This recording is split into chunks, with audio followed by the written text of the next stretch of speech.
ברשותכם אני רוצה לעבור לאנגלית. זה פשוט זורם יותר.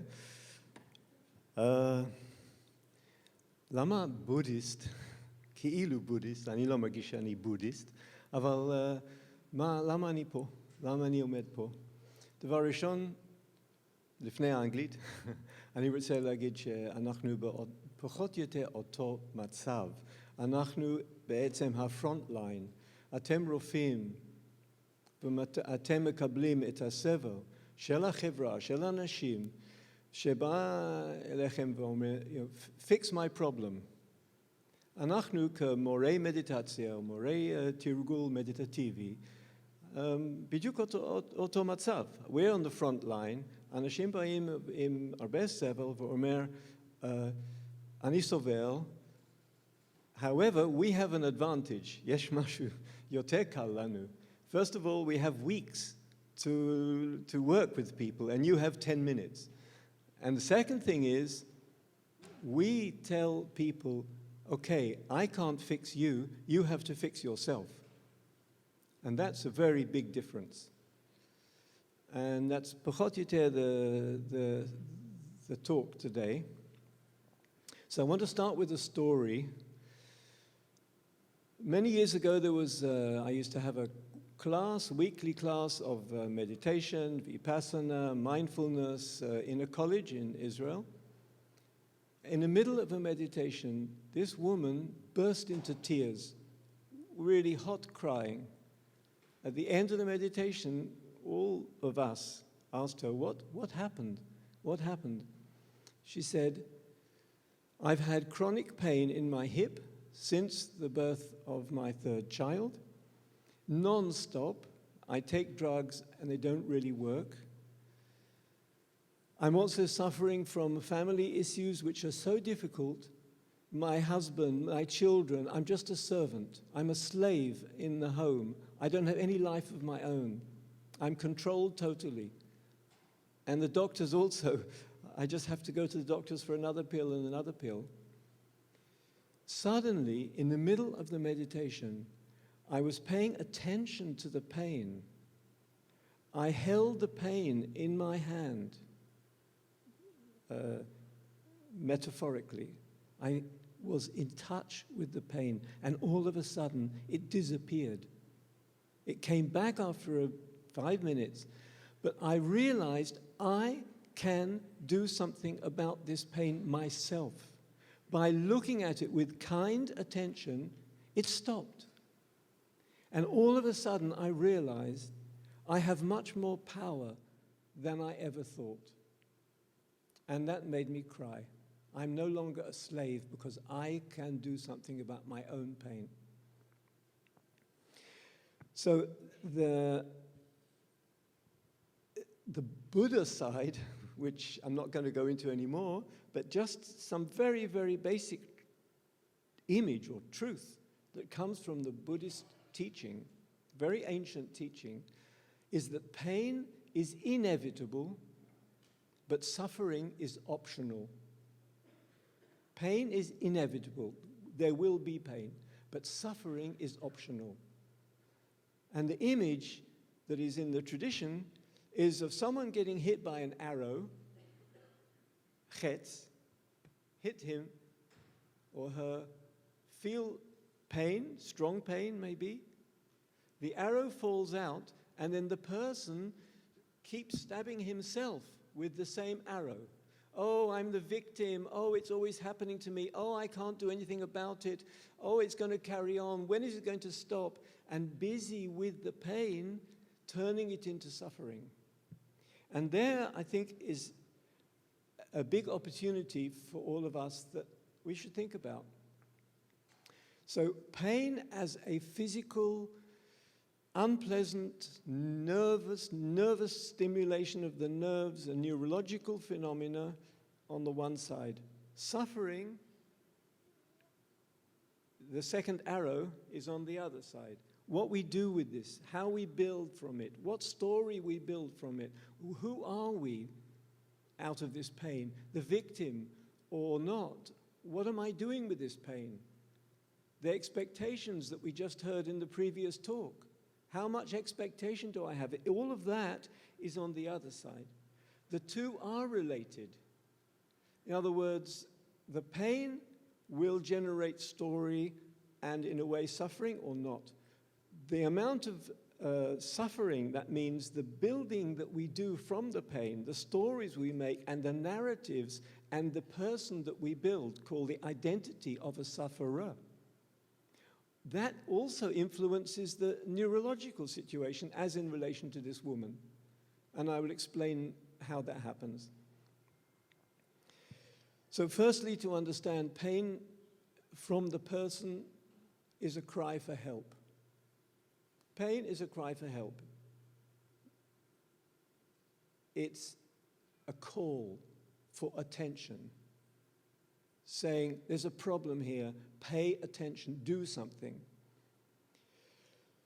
And like our child, the first thing from the point of view of, shall we say, mindfulness, this meditation and all these inner processes, the first thing to do is to listen. Like a child that is crying, the first thing is listen. What's the issue? Let me listen. We have a possibility of just shutting up the child, put a kind of motzet into the mouth. We can do that, and we do that, and sometimes it's needed. But there is, it's limited. The motzet phenomena, you know, baby crying, stick a motzet in the mouth, it's limited. It can work sometimes, but we have to say, okay, what's really happening? Listening is moving towards. Listening is leaning into. It's a very important movement. We go into the pain in meditation. We don't run away from the pain and try and shut it down. What happened to that woman in the class was not she was meditating on or mindfulness practice in order to feel calm and ignore the pain. Her practice was going into the pain. It's counterintuitive, but it's the listening that's needed. And it means turn towards the problem. I'm talking now about the person, the patient. Turn towards. And it's the basis of mindfulness. There are hundreds of research papers now on mindfulness, and a lot of them on pain, actually thousands. And I've been reading quite a lot. I have a scientific background, and I'm taking part in research. Many of them are on mindfulness in relation to pain. So I want to explore what this really means. Mindfulness is listening.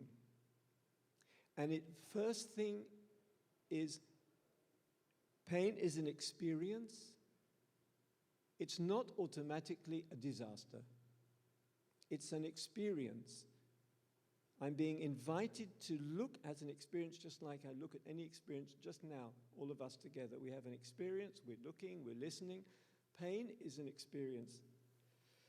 Secondly, when we look at it as an experience and not a block, because they're gush, or a thing that I have to stop and get rid of and push away, but if we invite it saying, here is an experience, not pleasant, but I want to engage with this experience, everything changes. Firstly, we see that this pain comes and goes. It's not one thing, as every experience. Secondly, we can find that it changes its place, it changes its intensity. It, as I say, comes and goes. Now, our relationship to it is very dynamic, is very flowing and changing. Thirdly, we can see that other places are not in pain.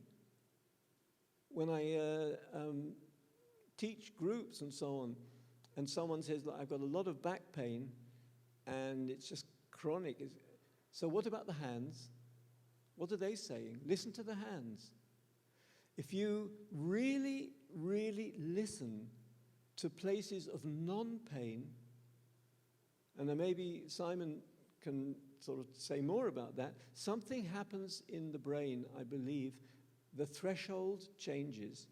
because the brain, the mind, is interested in non-pain as well as in pain, and moving between the two, pain and non-pain, makes a change in the pain itself and in the relationship to it. Thirdly, you can do things with meditation itself, with the mind, with the consciousness. HaToda'ah. Toda'ah is a power. It's a power, and it can do things. For example, sending kindness, tuv lev, or kind eyes, einaim tovot, to the place of pain, can soften it, can actually change the pain in real time, in the present moment. And it's like a massage, inside, not from the outside, coming from the inside. Massage, if you like, isui pnimi. And things change. Mindfulness is, I'm sure you all know there are mindfulness protocols, and you know about MBSR, and it's all through the Western world. Mindfulness is used in pain clinics and hospitals and so on, you know that. But some things need to be said in addition. Beyond what happened with this woman, in that she discovered something about her pain, is mindfulness plus. It's not just mindfulness, it's values that are inherent inside mindfulness. And one of the values, for example, is that we are able to look at pain with new eyes. We are able to look again. The English word respect, I don't know if you know it, means to look again, respect. To look again, kavod. What is this pain? I'm not shutting it down. I'm going to pay attention to it. It's important. So we look with new eyes. That's one of the values. And secondly, the values of ACT, ACT, acceptance and commitment therapy has now become, for example, in the Sal Briut, that means of the UK, the National Health Service in the category is called NICE. They put ACT just now for chronic pain. Acceptance and commitment therapy, that is, what is my relationship to it? Can I go through a therapy which allows and has a new relationship to this pain? And it's in mindfulness. ACT is coming from the mindfulness tradition, and it's a development of mindfulness. Third, mindfulness can help us to discover and let go of constructions that we make around the pain. We can discover what they are. Is there a narrative of the victim? What do we do with that narrative? First, to see it, to listen to the narrative called, I'm a victim. And how does that affect the pain, the physical pain, or for that matter, the emotional pain? What is the narrative of I cannot do anything about it? Chaser onim. What's that narrative? Inviting in this case, the patient, to look at this. What is the narrative that, like this woman, helplessness? How is it? How is it experienced? Helplessness. How is it experienced? What is the experience of it? Again, looking at it, not trying to have an immediate fix. Anyway, it's impossible.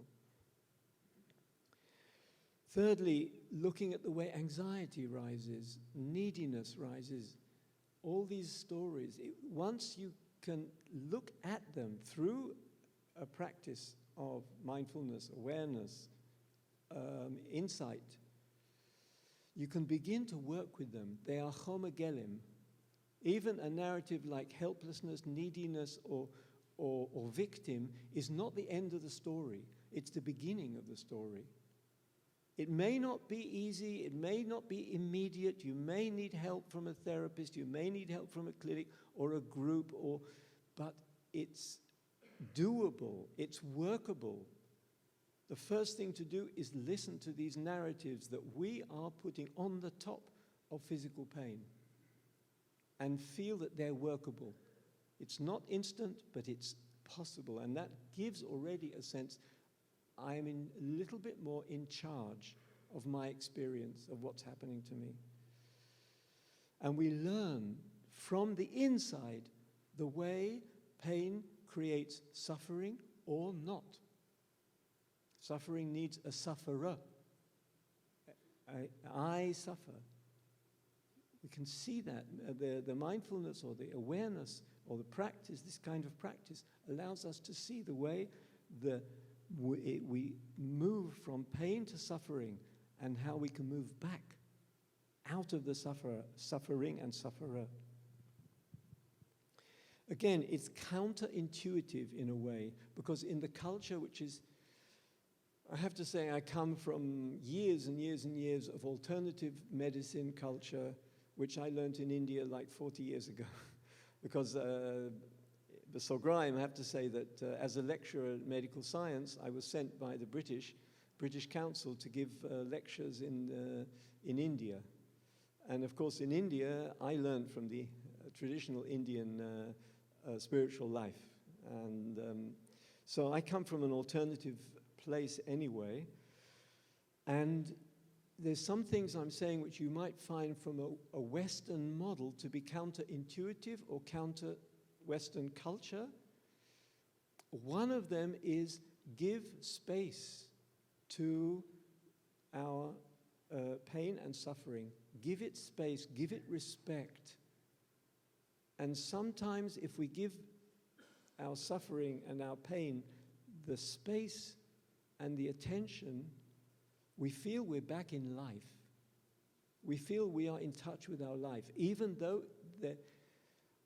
if you measure the amount of stimulation of the nerves, they may be giving the same signal, but the interpretation of the signal can be totally different. If we hold, like in ACT, acceptance and commitment therapy, we give it space that it's asking for us. So there is, in these kind of directions, we are helping to move the patient from disempowerment to empowerment. And it's something I think all of us really can explore. The pain may be unpleasant, but not an enemy. Once it becomes a partner and not an enemy that we have to fight and shut up at all cost, we can begin to live with it. There is a wisdom we can apply to this situation. And one of the wisdoms is empowerment. Atsama, I can be with this. I have more power than I think. And from the Buddhist point of view, suffering is a teacher and not an enemy. Again, counterintuitive maybe in the kind of modern scientific, medical, cultural model, but pain is a teacher. From the Buddhist point of view, it's an invitation. It says, if you want to change your life, go there. It tells us it's a compass. The pain is a compass, matspen, saying, here is your limit. Here's where you need to go. There's an old, Treasure Island, the story of Iha Matmon.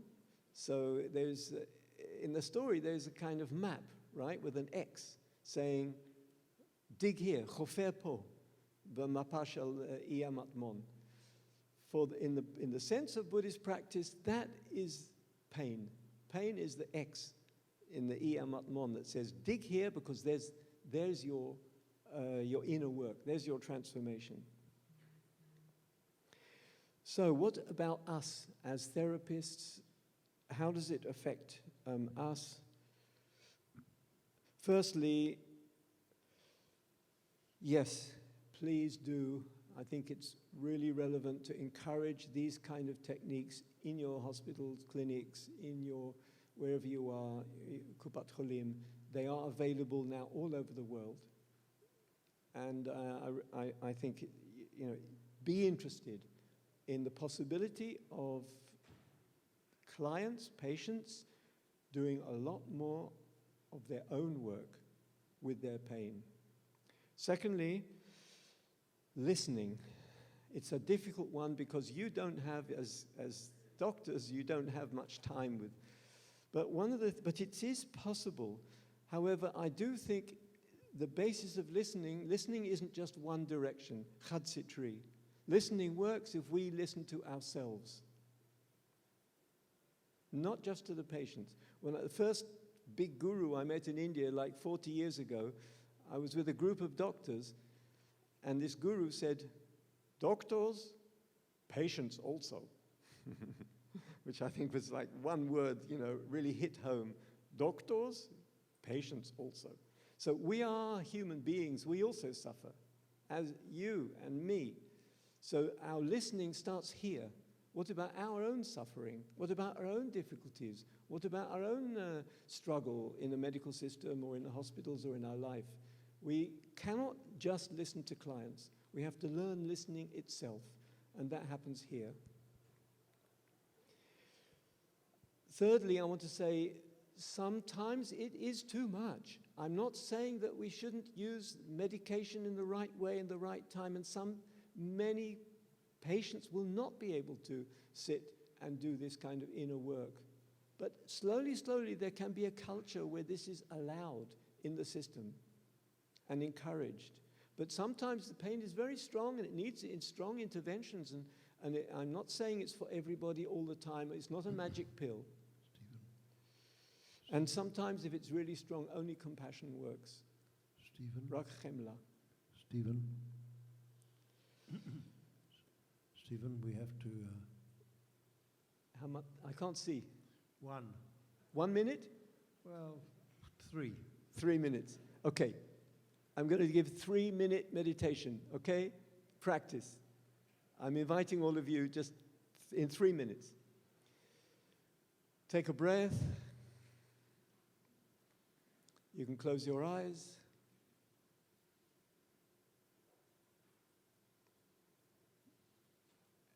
It's not switching off, it's opening, listening. We hear the sounds of the air conditioning in the room, the touch of the air on our face. We feel the weight of the body on the chair. We can feel our feet touching the ground. We're arriving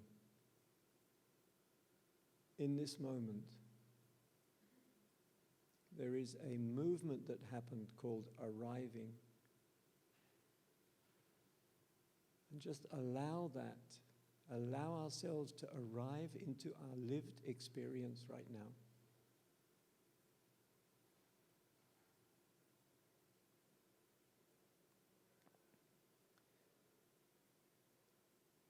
And feel that that's absolutely where I need to be and where I am.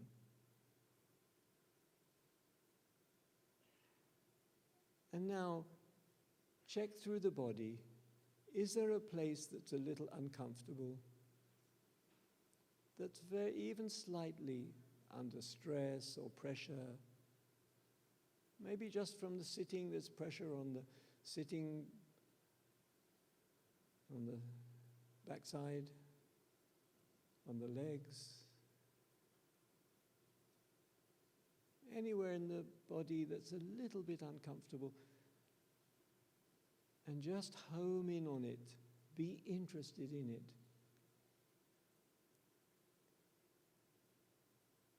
Our attention goes there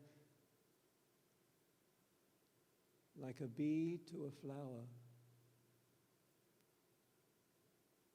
with kindness and interest. What's it saying?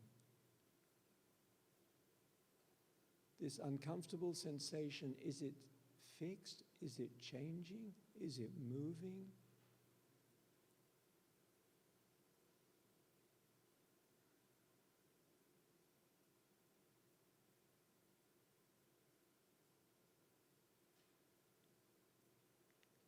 And am I making anything out of it? Am I putting a story?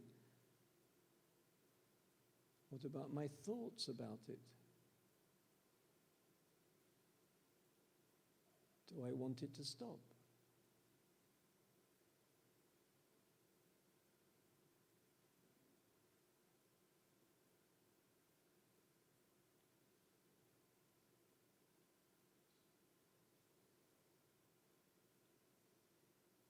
And feel the breath in the body, just sweeping through the body and settling everything, and a little bit quietening this place that is maybe under stress.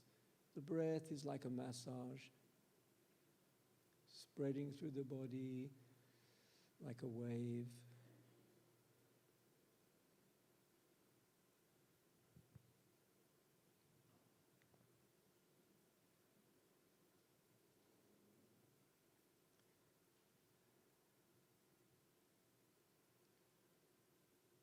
Okay, and we'll just take one deep breath out, breathing out, let everything go. And slowly, slowly we open the eyes.